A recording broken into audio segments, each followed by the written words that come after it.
Car రెంట్‌కి తీసుకుని సరదాగా బయటకు వెళ్ళాలనుకుంటున్నారా? అయితే వెంటనే ఈ నెంబర్‌కి కాల్ చేయండి. నమస్తే, వెల్కమ్ టు సుమన్ టీవీ. నేను మీ సంజయ్. ఈరోజు మనతో పాటు ఉన్నారు motivational speaker and language trainer Vijaya Bangaru garu. మ్యామ్తో మాట్లాడి ఈనాటి పిల్లలు, ఈ కాలం పిల్లలు చేసే తొందరపాటు నిర్ణయాల గురించి కొన్ని విషయాలు తెలుసుకుందాం. నమస్తే అమ్మా. నమస్తే సంజయ్ గారు. ఈ కాలంలో చూసుకుంటామా, పిల్లలు తల్లిదండ్రులకి నిర్ణయాలకి అసలు వాల్యూ ఇవ్వట్లేదు, విలువ ఇవ్వట్లేదు. వాళ్ళు తొందరపాటులో నిర్ణయాలు తీసుకుంటున్నారు. ఆ నిర్ణయాల్లో కరెక్ట్ అని అంటారా? ఎంతవరకు కరెక్ట్ అంటారు? వాటి వల్ల ఏమైనా నష్టాలు జరిగే అవకాశాలు ఉన్నాయంటారా? అండ్ అంతేకాకుండా ఇప్పుడున్న పిల్లలు చూసుకుంటే విదేశీ లైఫ్ స్టైల్కి అలవాటు పడుతున్నారు. అది ఎంతవరకు కరెక్ట్ అంటారు? ఏమన్నా అంటే కాలం మారుతుంది, కాలానికి అనుగుణంగా మేము మారుతున్నాం, లైఫ్ స్టైల్ చేంజ్ అవుతున్నాయి అన్న విధంగా మాట్లాడుతున్నారు. ఏది ఎంతవరకు కరెక్ట్ అంటారు? పిల్లలు చేసేది కరెక్ట్ అని అంటారా? అంటే మీరు అన్నట్టుగా తొందరపాటు నిర్ణయాల వల్ల ఆడపిల్లలు, అంటే పిల్లలు ఎవరైనా సరే, మగ పిల్లలు కానీ ఆడపిల్లని, మరి ముఖ్యంగా ఆడపిల్లలు చాలా జీవితాల్లో నష్టపోతున్నారండి. ఇవన్నిటికీ ఏంటంటే విదేశీ పోకడలు. సో విదేశస్తులు ఏం చేస్తున్నారో అదే మనం చేయాలని అనుకుంటున్నారు. కానీ భారతదేశము అనగానే మన దేశం, దేనికి ప్రఖ్యాతి అంటే కట్టుబాట్లకు, ఆచార వ్యవహారాలకు, తర్వాత నియమ నిబంధనలకు, పెద్దలను గౌరవించడానికి, ప్రతి దానికి మన వైపే చూస్తుంది. భారతదేశం అనగానే వీటన్నిటికీ ఇదే నిలయం, భారతదేశమే నిలయము. సో అందుకని భారతీయులు అనగానే ఎవరైనా షేక్ హ్యాండ్ ఇయ్యరు, హలో చెప్పరు, హాయ్ చెప్పరు, చేతులెత్తి నమస్కారం పెడతారు. అది మన సంస్కృతి. ఓకే, ఆ సంస్కృతి మర్చిపోయి, అంటే ఈ మధ్య కాలంలో మరి ఒక 5-6 ఏళ్ల నుంచి యువత, ఓన్లీ యువత మాత్రమే ఏం చేస్తున్నారంటే, అక్కడ వాళ్ళు ఏం చేస్తే ఇక్కడ ఇదే చేస్తాము, ఇదే మన పద్ధతి అంటున్నారు. కానీ విదేశీయులు భారతదేశ సంస్కృతిని కూడా వాళ్ళు కూడా ఆచరిస్తున్నారు. వాళ్ళు మన వైపు ఆకర్షితులవుతున్నారు. మనకులాగా మగవాళ్ళు పంచలు కట్టుకుంటున్నారు, దేవుళ్ళని పూజ చేస్తున్నారు, దాని తర్వాత భజనలు చేస్తున్నారు, ఆడవాళ్ళకు ఫారినర్స్ కూడా చీరలు కట్టుకుంటున్నారు అనేది ఎవ్వరు చూడట్లేదండి. ఓకే, అంటే మనం ఏదైతే వాళ్ళు చేస్తున్నారో ఇవన్నీ చూడకుండా అదే మన సంస్కృతి అనేసి నమ్మేసి జీవితాలన్నీ నాశనం చేసుకొని, పెద్దవాళ్ళు ఏదన్నా చెబితే ఏమంటున్నారంటే మీ చాదస్త భావాలు, తర్వాత మీరు ఇంకా మారరు, టెక్నాలజీ పెరిగిపోయింది, సో మీకు ఏం చెప్పినా అర్థం కాదు, కాబట్టి మీ మాట మేము వినము అనే ఒక మొండితనం వల్ల జీవితాలను నాశనం చేసుకొని, అంటే ఏదైనా జరిగినప్పుడు ఏం చేయాలో అర్థం కాక, నేను ఇదివరకు కొన్ని వీడియోస్లో చెప్పినట్టు పిచ్చి వాళ్ళు అయిపోతున్నారు, లేకపోతే సూసైడ్ చేసుకుంటున్నారు. మొన్న నాకు ఒక తెలిసిన సంఘటన నేను మీకు చెప్తాను సంజయ్ గారు. అయితే ఒక అమ్మాయి, ఒక అబ్బాయి పెళ్లి కుదిరిందని.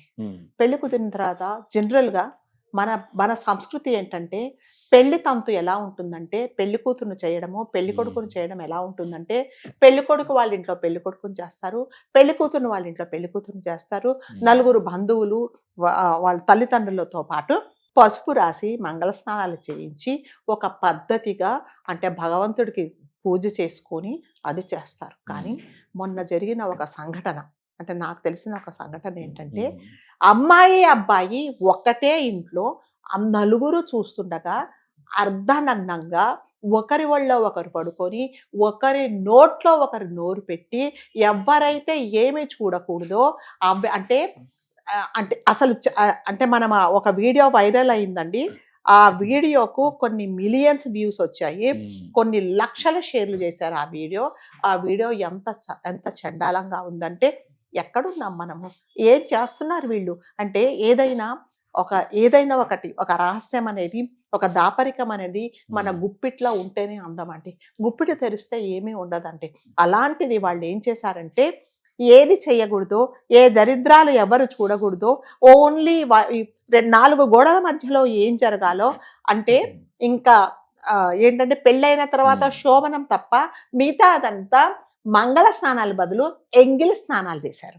ఎంగిలి స్నానాలు చేసి దరిద్రంగా వాళ్ళు చేస్తూ ఉంటే, ఆ పెళ్లి కొడుకు అనేవాడు ఈ అమ్మాయిని ఒళ్ళో పడుకోబెట్టి మొత్తం ఒళ్ళంతా వీడు కప్పేసి నోట్లో నోరు పెట్టి దరిద్రంగా చేస్తుంటే, చుట్టుపక్కల వాళ్ళందరూ చప్పట్లు కొడుతూ ఎంకరేజ్ చేశారు.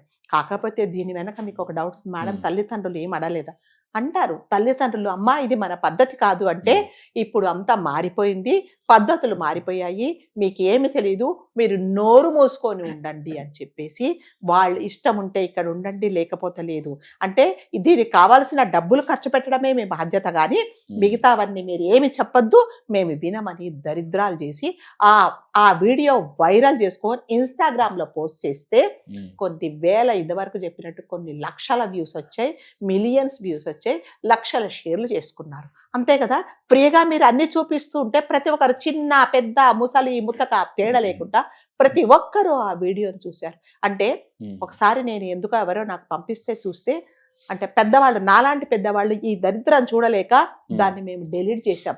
కానీ అంటే ఏమీ తెలియని వాళ్ళు, ఏమీ తెలియక కాదండి, ప్రతి ఒక్కరు కదా, ప్రతి ఒక్కరు ఫ్రీగా వచ్చిందని చూసుకొని వాడు చూసింది వాడు సంతోషించి మళ్ళీ ప్రతి పక్క వేరే వాళ్ళకి షేర్ చేశారు.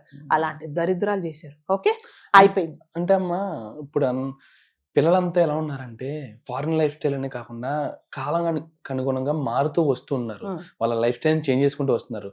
వాళ్ళు ఇప్పుడు అలా కాదమ్మా, ఇది పద్ధతి కాదు, వినట్లేదు. ఒకప్పుడు మేము ఎలా పెళ్లిళ్ళు చేసుకున్నాం, ఎలాంటి సాంప్రదాయాలు పాటించామని చెప్తుంటే మీరు పాతకాలపు మనుషులు, అది వినట్లేదు కదా, పాతకాలపు మనుషులు అంటున్నారు. మీరు పాతకాలపు మనుషులు, మీరు ముసలి వాళ్ళు, మీకు ఏమీ తెలియదు, మీరు ఎదగరు, మీ జీవితాలు ఇంతే, మేము బాగుపడి చూపిస్తామని చూస్తున్నారు. ఓకే, అది అయిపోయిన తర్వాత అదే అంతే, అంటే ఫోటోషూట్ అంటారట దాన్ని.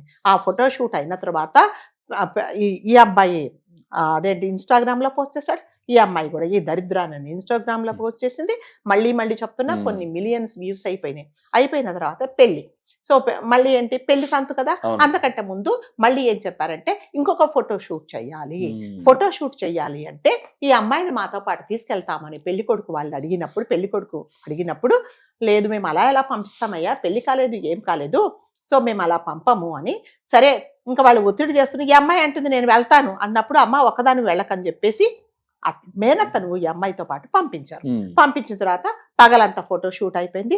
రాత్రి ఏం చేశారంటే మేనత్తతో పాటు ఈ అమ్మాయి లోపల రూమ్ లో పడుకుంటే తలుపు కొట్టారు. కొట్టి ఏం బాబు ఇప్పుడు వచ్చావు అని అంటే, లేదు మీ అమ్మాయిని పంపించాలి, ఇప్పుడు అబ్బాయితో పాటు రూమ్ లో ఉంటే, వాళ్ళిద్దరు రూమ్ లో ఉన్నప్పుడు వాళ్ళ కెమిస్ట్రీ దగ్గరగా ఉంటే, చాలా దగ్గరగా ఉన్నప్పుడు నేను ఫోటోషూట్ చెయ్యాలి, అప్పుడు దానికి చాలా వ్యూస్ వస్తాయి, ఇద్దరు చాలా కనెక్ట్ అయిపోతారు, ఈ రాత్రంతా ఈ అబ్బాయి రూమ్ లో ఉండాలి అంటే ఏం చేసిందంటే, అది నాలాంటిది మేనత్త చంప చెల్లు అనిపించింది ఆ ఫోటోగ్రాఫర్ను. ఏం మాట్లాడుతున్నావు నువ్వు, ఎవరితో మాట్లాడుతున్నావు అంటే, పెళ్లి కాకముందే నా కూతురు లాంటి నా మేనకోడలను వాడి రూమ్ లోకి పంపిస్తే రేపొద్దున జరగరాంది జరిగితే ఎవరు బాధ్యత, నేను పంపను అనేసి చెడామడ వాడిని తిట్టేసి ఇంటికి తీసుకెళ్లిపోయిందండి.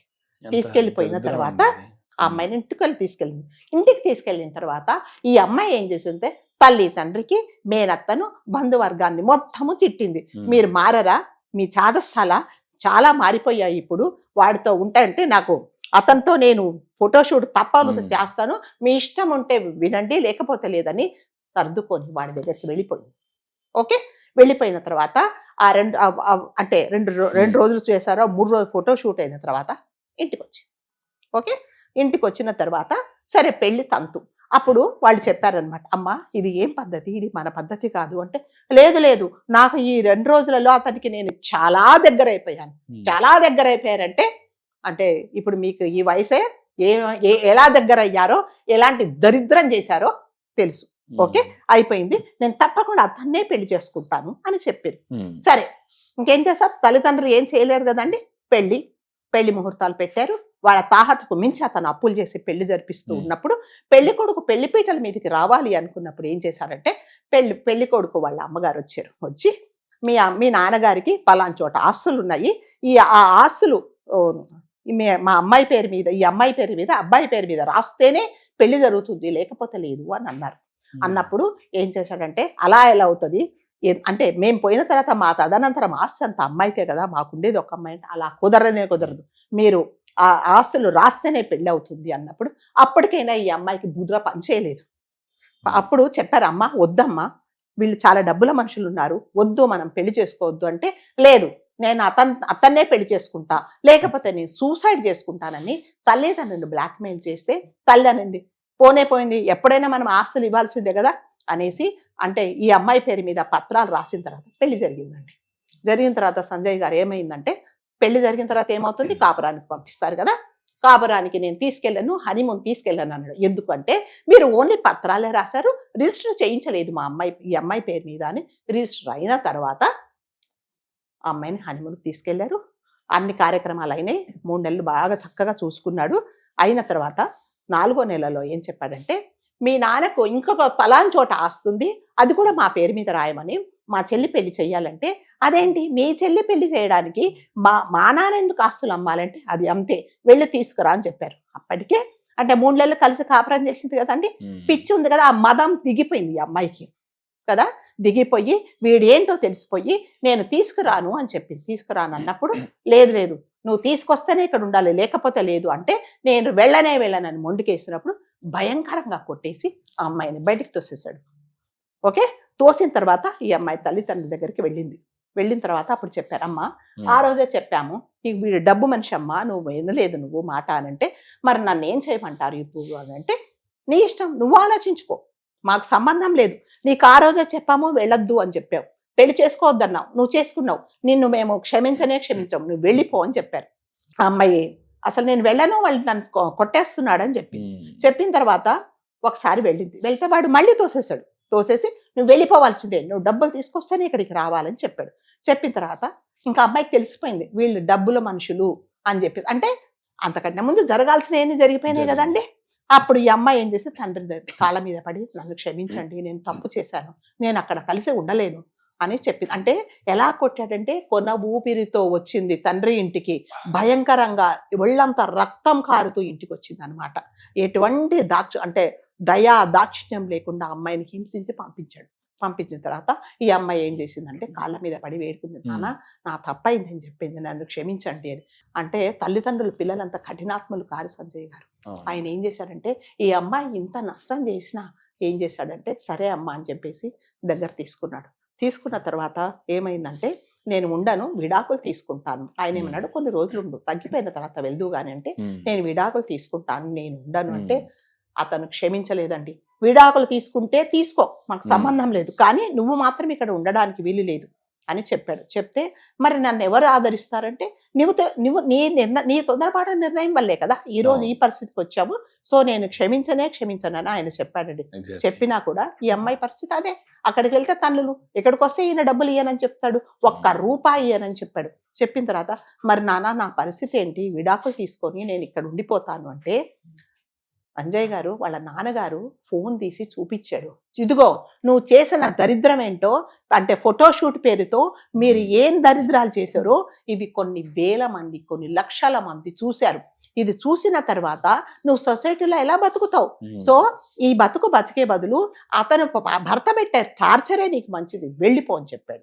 అంటే నలుగురు 4 రకాల మాట్లాడతారు. నువ్వు రోడ్డు మీదకి వెళ్తే ప్రతి ఒక్కరూ దాన్ని వీడియోలు చూస్తున్నారు అనమాట. నువ్వే కదా అని అడుగుతారు.